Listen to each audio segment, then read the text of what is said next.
एक समय की बात है, विकासपुर नाम का एक गांव था। उस गांव में भोलू नाम का एक लड़का था। भोलू बहुत ही भोला और सीधा लड़का था। गांव में सभी बच्चे उसका मजाक उड़ाते व उसे परेशान किया करते थे। कुछ बच्चे खेल रहे होते हैं, वहीं सबसे अलग भोलू बैठा उन सबको देख रहा होता है। ओए भोलू के बच्चे, इधर आ। क्या हुआ? सुन, हम खेलते खेलते थक चुके हैं, तू जाकर हमारे लिए पानी लेकर आ। पर पानी का नल तो यहाँ से बहुत दूर है। तभी तो तुझसे कह रहे हैं, अब चुपचाप जाएगा या मार खाएगा? नहीं नहीं, मारो मत, मैं अभी पानी लेकर आता हूँ। चिंटू के कहने पर भोलू पानी लेने चला जाता है। ये लोग अपने साथ तो मुझे खिलाते नहीं हैं, पर सारा काम मुझसे ही कराते हैं। मैं जब इनके जितना स्ट्रांग हो जाऊंगा ना, तब इनको बताऊंगा। भोलू बुदबुदाते हुए चल रहा होता है, तभी उसके आगे आसमान से एक बंदूक नीचे गिरती है। भोलू डर जाता है। मम्मी, ये क्या है? अरे, ये तो एक खिलौने वाली बंदूक है। ओए, मैं खिलौना नहीं हूँ। अरे, ये बंदूक बोलती भी है। मैं सिर्फ बोलती नहीं, करती भी हूँ। अच्छा, क्या करती हो तुम? मैं कोई ऐसी वैसी बंदूक नहीं, मैं एक जादुई बंदूक हूँ। तुम जो मुझसे बोलोगे, मैं वो सब कर दूंगी। अच्छा, तो मुझे पानी पीना है, पानी लाओ। बंदूक का ट्रिगर दबता है और बंदूक में से पानी गिरने लगता है। अरे वाह, यहाँ तो सच में पानी गिर रहा है। और क्या, तुम जो बोलोगे मैं वो सब कर दूंगी। दूसरी ओर सारे बच्चे भोलू का इंतजार कर रहे होते हैं। उधर भोलू अब आराम से चलता हुआ उनके पास आता है। ओए, क्या आराम आराम से आ रहा है? पानी लाया है? हाँ, लाया हूँ ना। बंदूक को शैतान बच्चों की तरफ करके, हे जादुई बंदूक, इनको पानी से भिगा दो। भोलू के ये बोलते ही बंदूक से तेजी के साथ ढेर सारा पानी निकलता है, जिससे सभी बच्चे वहाँ से बह जाते हैं। दोस्तों, मुझे लगता है अब तुम सबकी प्यास बुझ गई होगी। भाई, ये क्या था? बंदूक के अंदर इतना ढेर सारा पानी आखिर कहाँ से निकला?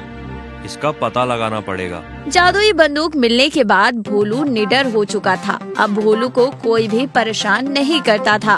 वो हर चीज जादुई बंदूक से मांग लेता। भोलू जादुई बंदूक हाथ में लिए गांव में घूम रहा था। चिंटू भाई, देखो जरा, आज भोलू कैसे अकड़ के चल रहा है। कल तो ये हमसे दूर भागता था और आज देखो। ये सब उस जादुई बंदूक का कमाल है। ये बंदूक किसी भी हाल में मेरे पास होनी चाहिए। भोलू शैतान लड़कों के पास जाता है। क्या हुआ दोस्तों, आज भी प्यास लगी है क्या? नहीं नहीं भोलू भाई, मुझे माफ कर दो, मैंने हरदम तुम्हें परेशान किया है। भोलू, क्या अब हम दोस्त बन सकते हैं? क्या अगर मैं तुम्हारा दोस्त बन जाऊंगा तो तुम मुझे अपने साथ खिलाओगे ना? हाँ हाँ बिल्कुल, अब से तुम हमारे साथ खेल सकते हो। अच्छा, मैं ये पूछ रहा था कि ये बंदूक तुम्हें कहाँ से मिली? अरे, कल तुमने मुझे पानी लेने भेजा था ना, तो ये मुझे वही मिली थी। तुम्हें पता है, ये एक जादुई बंदूक है। इससे तुम जो भी बोलोगे ये सब कर देगी। अच्छा, जरा हमें भी दिखाना ये बंदूक। अब तो हम सब तुम्हारे दोस्त हैं। क्यों नहीं, ये लो, देखो। तू बेवकूफ था और बेवकूफ ही रहेगा। देखा दोस्तों, इसे पागल बनाना कितना आसान है। अब से ये बंदूक मेरी है और जो मैं इसे बोलूंगा वो ये करेगी। हे जादुई बंदूक, इसकी आंख में मिर्च डाल दे। भोलू बंदूक की तरफ इशारा करता है, लेकिन बंदूक में से कुछ भी नहीं निकलता। क्या हुआ इसको? इसमें से तो कुछ भी नहीं निकल रहा। हे जादुई बंदूक, इसके ऊपर पानी गिरा दे। अरे चिंटू, मुझे लगता है ये कबाड़ का खिलौना है। ये झूठ बोल रहा है। फेंको इस कबाड़ को। भोलू जादुई बंदूक उठाता है और शैतान बच्चों की तरफ करके कहता है, हे जादुई बंदूक, इनके ऊपर मिट्टी गिरा दो। ये बोलने के साथ ही बंदूक में से ढेर सारी मिट्टी एक साथ निकलती है और उन बच्चों के ऊपर गिरने लगती है, जिससे वो आधी मिट्टी में दब जाते हैं। देखा मेरी जादुई बंदूक का कमाल। आइंदा से इसे कबाड़ा मत बोल देना। ये बोलकर भोलू हंसता हुआ वहाँ से चला जाता है। वो सभी बच्चे आधे मिट्टी में दबे रह जाते हैं। जब चिंटू ने तुमसे कहा तब तुम्हारा जादू क्यों नहीं चला? क्योंकि मैं सिर्फ तुम्हारा आदेश मान सकती हूँ। भोलू जादुई बंदूक से बात करते हुए अपने घर की ओर जा रहा होता है। तभी उसके आगे एक रोशनी चमकती है और उसमें से 2 बौने बाहर आते हैं। उन्हें देख भोलू डर जाता है। अरे बाबा ने कहा था कि ये बंदूक अपने मालिक के पास खुद चली जाएगी, लेकिन ये तो एक छोटा बच्चा है। हाँ जरूर, इस लड़के ने गलती से ये बंदूक उठा लिया होगा। ओए लड़के, ये बंदूक हमें दे। तुम लोग हो कौन? हम इस बंदूक के असली मालिक हैं। चल्ला, ये बंदूक हमें दे दे। ये बंदूक मैं तुमको दे तो दूंगा, लेकिन ये बंदूक सिर्फ मेरे हाथों से ही चलती है। क्या सच में? क्या तुम इस जादुई बंदूक को चला सकते हो? हाँ, बहुत आराम से। ये बंदूक मुझसे बात भी करती है। तुम हमारे साथ चलो, हमें तुम्हारी जरूरत है। क्यों? क्या हुआ? तुम लोग हो कौन? हम लोग यहाँ से नहीं हैं। हम दूसरी दुनिया से तुम्हारी तलाश में आए हैं। मेरी तलाश में? हाँ। 2 बौने एक गुफा में जाते हैं। उस गुफा में एक साधु बाबा तपस्या कर रहे होते हैं। बाबा, हमारे बादलपुर में बहुत बड़ी विपदा आ गई है। मायासुर फिर से जाग गया है और अब वो हम सभी को परेशान कर रहा है।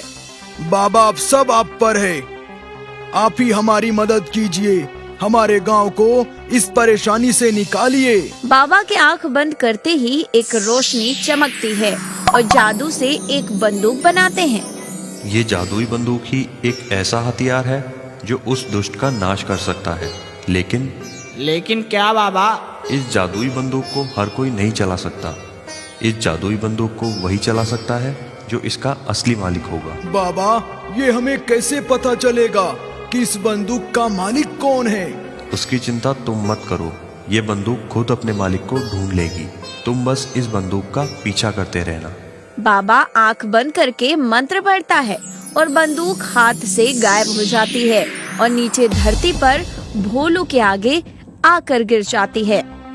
और इस तरह ये बंदूक तुमको मिली है। तुम ही इसके असली हकदार हो और तुम ही हमें उस राक्षस से बचा सकते हो। पर मैं तो एक कमजोर बालक हूँ। मैं उस दानव का सामना कैसे करूँगा? ये बंदूक कोई खिलौना नहीं है। ये बंदूक बहुत ही शक्तिशाली है। जिसके हाथ में ये बंदूक होगी वो कमजोर नहीं होगा।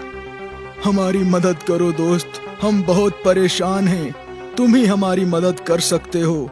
ठीक है, फिर हम चलते हैं, उस राक्षस को खत्म करते हैं। हाँ चलो।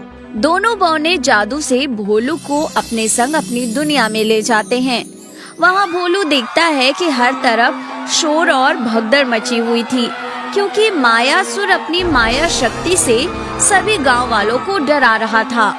देखो, वही है मायासुर। मायासुर, आज तेरा अंतिम दिन है। आज तू नहीं बचेगा। कौन मारेगा मुझे? कौन करेगा मेरा अंत? ये बच्चा या तुम दोनों पिद्दी?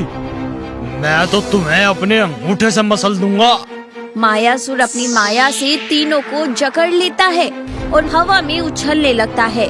तभी भोलू जादुई बंदूक मायासुर की ओर करता है। हे जादुई बंदूक, इस दुष्ट का नष्ट कर दे। ये बोलते ही उस जादुई बंदूक से एक रोशनी निकलती है और वो जाकर मायासुर को लग जाती है। मायासुर पर रोशनी पड़ते ही मायासुर पिघलने लगता है और दर्द से चिल्लाने लगता है।